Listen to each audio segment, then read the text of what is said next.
karena harus sedapat mungkin korban ditemukan dalam keadaan selamat. Oleh karena itu, dengan penuh kehati-hatian, akhirnya beberapa korban sudah bisa diselamatkan, ditemukan dalam keadaan selamat. Sekarang di rumah sakit memang ada yang ditemukan sudah tiada, sudah meninggal.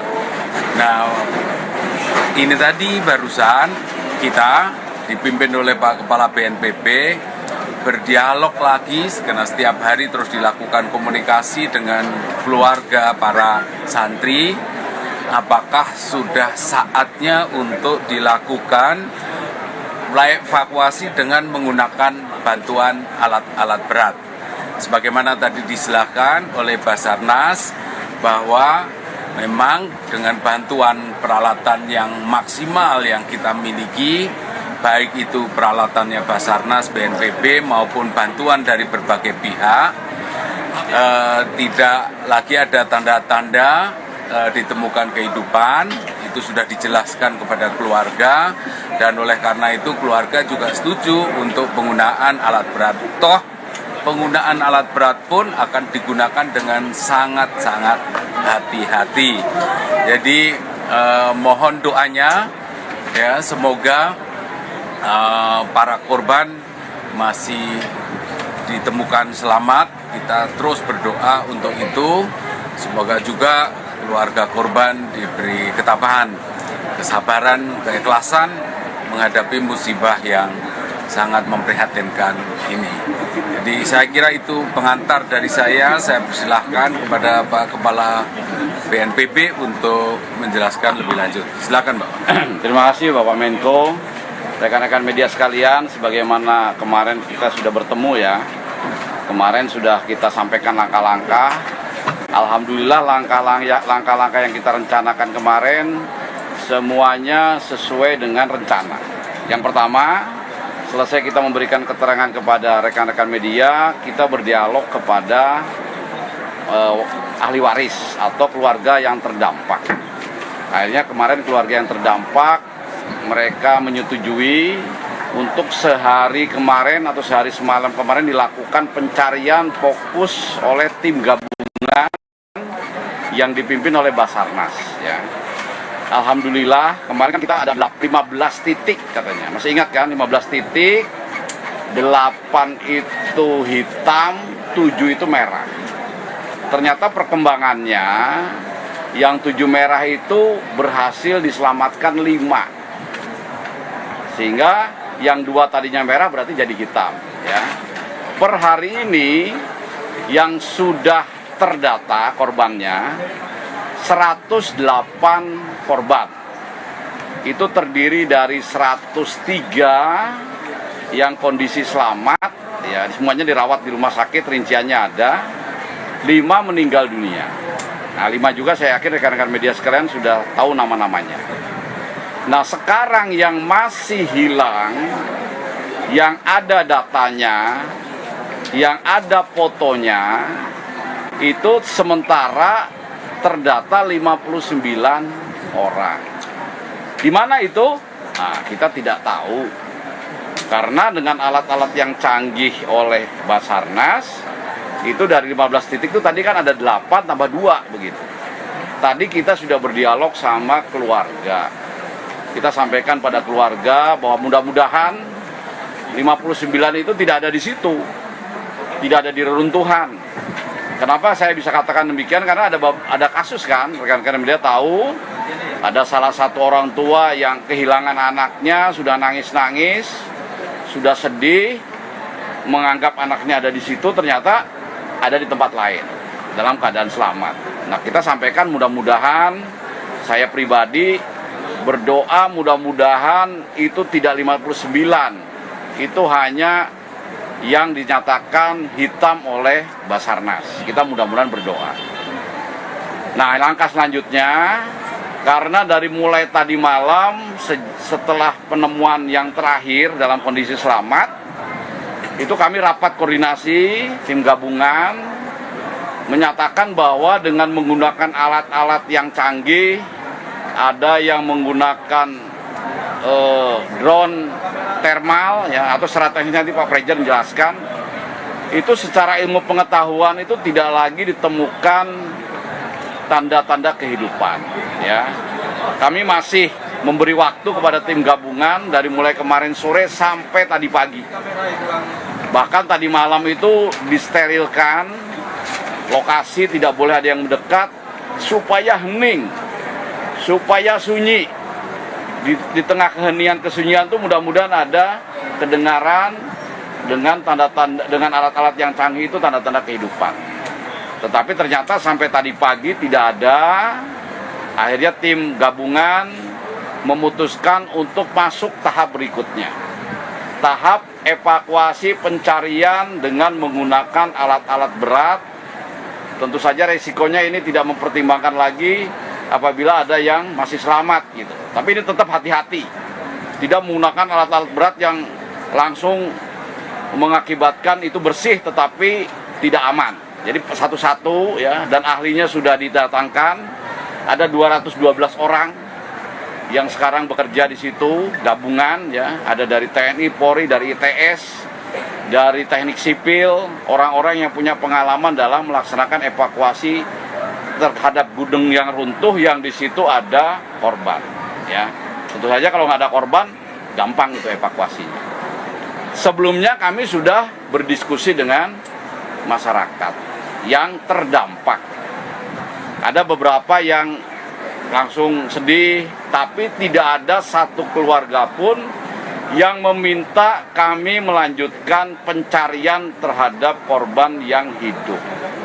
Ya, jadi mereka sudah memutuskan agar kami, aparat ini segera melakukan evakuasi terhadap korban secara menggunakan alat-alat berat. Ya, dan untuk memperkuat, kami membuat berita acara yang ditandatangan oleh wakil dari warga masyarakat yang ada keluarganya di situ. Ya, ini juga menjaga bahwa kami tidak bertindak sesuai keinginan sendiri. Kami sudah tawarkan kalau Bapak Ibu warga masyarakat yang keluarganya jadi korban, kalau meminta kami untuk mencari seperti kemarin secara manual satu-satu untuk mencari yang selamat, kami akan lakukan.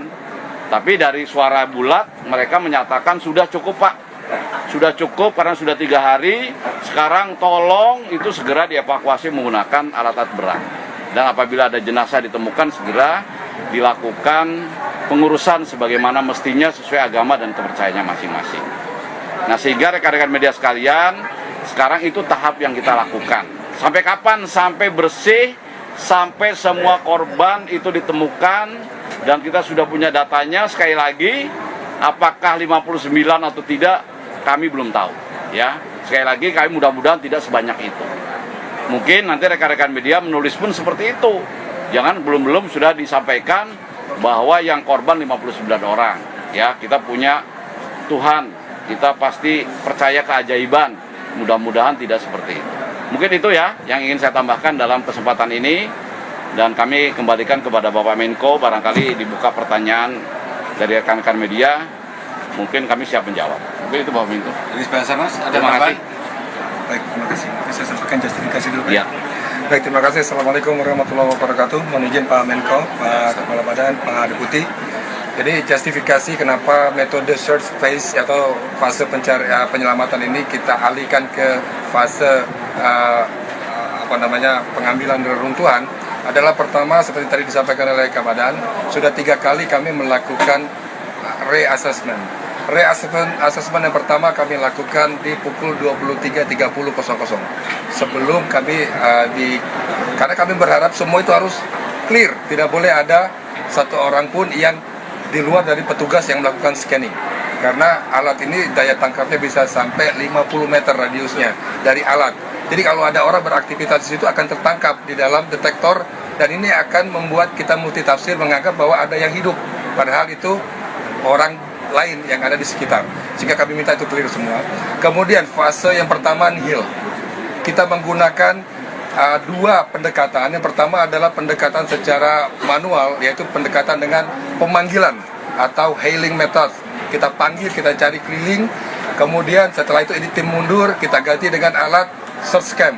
dari semua titik, dari semua sektor kita search scan dengan menggunakan fleksibel yang dia memiliki jangkauan bisa sampai 5 meter, dia bisa masuk ke dalam celah-celah di antara reruntuhan. Hasil nihil keluarannya adalah video recording. Lalu kemudian peralatan yang kedua adalah wall scan Saver 400. Ini adalah peralatan yang ditempel di dinding, kemudian radius scanningnya itu 120 derajat dengan jangkauan terjauh sampai 20 meter. Dia bisa passing through tembok, bisa lewat menembus tembok. Indikator yang ditangkap adalah dua. Pertama, life sign, tanda-tanda kehidupan dari denyut nadi, kemudian dari panas tubuh dan juga dari pergerakan. Lalu kemudian yang kedua adalah jumlah yang bergerak. Kalau yang tanda kehidupan dalam bentuk signal, dalam bentuk grafik, tetapi kalau jumlah orang dalam bentuk coding warna. Kalau misalnya di dalam ada 5 saja memberikan gerakan halus dan dia tersebar, maka akan keluar 5 coding warna. Sehingga alat ini akan lebih spesifik, bisa memfilter berapa banyak gerakan yang ada di dalam. Karena pada saat kita scanning, sebelum alat ditangkap, kita berikan instruksi dengan penguat bahwa mereka kalau bisa bergerak, lakukan gerakan kecil agar kami bisa melakukan scanning. Itu kami beri instruksi. Jadi bukan kami pasif bawa alat diam-diam, tidak. Tapi kami kasih instruksi kepada orang yang di dalam, mudah-mudahan ada bisa memberikan respon balik dari scanning tersebut. Lalu kemudian peralatan ketiga adalah multi-search scanning. Peralatan ini bekerja dalam versi 2. Yang pertama adalah visual, yang kedua adalah seismic motion atau gerakan halus yang ada di solid surface atau di permukaan keras. Bisa dia ketuk seperti ini sudah bisa ditangkap alat itu, dan nanti akan terlihat di monitor dia posisinya berapa jauh dari jarak dan vektor ataupun sudutnya itu berapa jauh dari alat, sehingga kita bisa plotting di mapping di site sketch collapse building. Lalu kemudian ini fase cara kami melakukan scanning. Lalu kemudian fase kedua, reassessment kami laksanakan di pukul 02.00 di tanggal 2 Oktober, artinya tadi dini hari. Hasil pencarian tetap nihil. Lalu kemudian kami menvalidasi kembali, berharap ada perubahan. Jam 7.00 tadi kami juga lakukan kembali scanning, namun hasilnya nihil. Kami sudah laporkan hasil scanning ini ke Kepala Basarnas, dan dari Kepala Basarnas sudah disounding dengan Kabadan. Kemudian dilakukanlah rapat konsolidasi tingkat pimpinan untuk mengambil langkah-langkah selanjutnya, dan berikutnya sudah disampaikan oleh Kepala Badan. Kurang lebih demikian yang kami sampaikan justifikasi kenapa dari rescue phase kemudian pindah ke crane phase. Bolehlah kita bisa sampaikan crane phase, fase craning. Jadi kita menggunakan crane, tidak menggunakan dozer. Satu-satu seperti tadi disampaikan oleh Kabadan, diangkat dulu puing-puing yang tidak terkoneksi. Setelah yang terkoneksi selesai, diambil blok-blok tapi yang kurang dari 5 ton. Kalau dia lebih dari 5 ton, maka akan dilakukan proses cutting. Setelah diangkat satu blok, maka akan di-assessment apakah ada target dalam pencarian di lokasi. Kalau tidak ada, dilanjut fase berikutnya, pengangkatan lagi. Setiap pengangkatan benda yang besar akan dilakukan scanning ulang untuk memastikan jangan sampai ngangkat terus tidak ngecek. Jadi setiap kali ngangkat ada perubahan struktur, maka kita lakukan assessment kembali apakah ada target yang dicari di dalam atau tidak, sampai proses ini selesai. Dan kami sampaikan 7 orang yang ada di sektor A2 posisinya berada di lantai dasar, dan itu posisinya di bawah himpitan balok besar. Tidak bisa dievakuasi kalau tidak struktur atas ini diangkat. Itu yang pertama. Yang kedua, kenapa ini segera berpindah? Karena apa? Fase decomposive, pembusukan. Busuk itu dari fase 1 kurang dari 12 jam. Kemudian fase kedua kurang dari 24 jam. Fase ketiga lebih dari 48 jam akan terjadi penyebaran hal yang dapat memberikan dampak itu, karena ini adalah unsur kimiawi dan biologis yang dikeluarkan oleh kita dari sini saja. Kadang-kadang sampai sama-sama kita tercium, dan itu bisa terabsorb lewat pernapasan, bahkan juga bisa melalui permukaan kulit, karena kita di sini daerahnya cukup panas, temperatur tinggi, kita pasti basah. Demikian, terima kasih. Saya kembali. Terima kasih, saya tambah.